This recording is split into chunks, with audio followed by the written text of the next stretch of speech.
So this is the first test of an Osmo Action.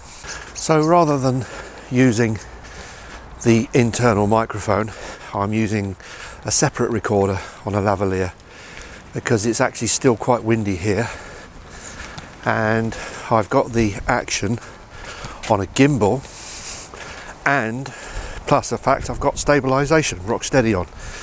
So hopefully the whole lot is going to stay nice and steady. First 2 Christmas cards of the year.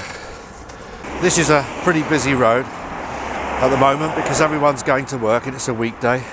Hopefully this is picking me up because I'm using the lav. Now this time I'm holding the gimbal down low, and so anyone looking at me wouldn't know that I was actually filming. Weather's been weird here. We've had wind, warm, cold, warm, cold. It's been changing a lot, and everyone's predicting that there's going to be snow, but I hope not, because in Crockham Hill, when we get snow, we actually get cut off. So it's nice and calm at the moment. There's no nasty weather at the moment. It's not too bad. I actually don't need a coat, but I suspect that it's going to get nasty later on. This screen on the front is fantastic. It's really good. I can really see myself clearly. It's lovely, really nice. I can't help looking at it though. I've got 1 minute of golden hour left. So would you believe it? We're still in golden hour in the UK in the winter, and as you can see, it really isn't golden. It's grey. It's a shame because I've just bought also a lovely set of filters for the Action, and they're made by Polar Pro. They just basically go on with a magnet, and so you can easily change them in and out, which is good news. But as I say, the Action does keep track of your exposure, and that means you can get that exposure absolutely spot on. Now that's something I've always found problematic with a GoPro.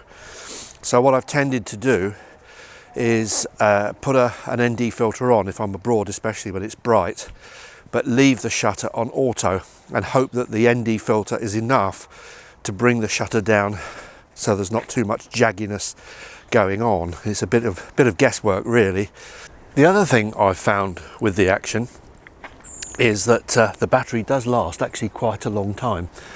I can't stop looking at the screen on the front to make sure I'm in focus, or I'm not in focus, I'm in screen. There's a parakeet has just squawked up there. I forgot what I was saying now. Oh yes, I can't help looking at the screen on the Action because I can see myself. Quite disconcerting. I'm checking my hair. I think I am quite lucky living around here because it's so rural, so quiet. But the downside about living out here is you really are cut off sometimes if it snows. That's actually a missile thrush.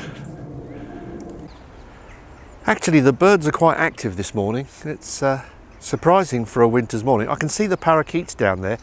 Now I'm walking at quite a rate here, and I can see the iSteady, the gimbal, is really doing its job here. I can see the camera nodding its head as I take a step. So it's taking the judder out of my steps, and then if there's anything left, hopefully the rock steady is taking it out of the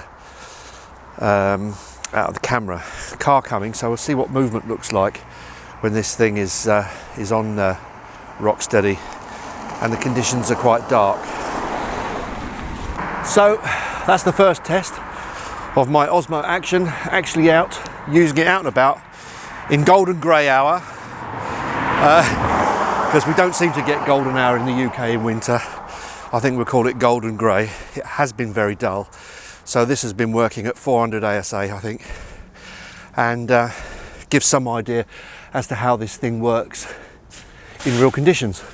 I wanted to check out, and this time the camera was off, and I just pressed record and on it went. Magic. Bye.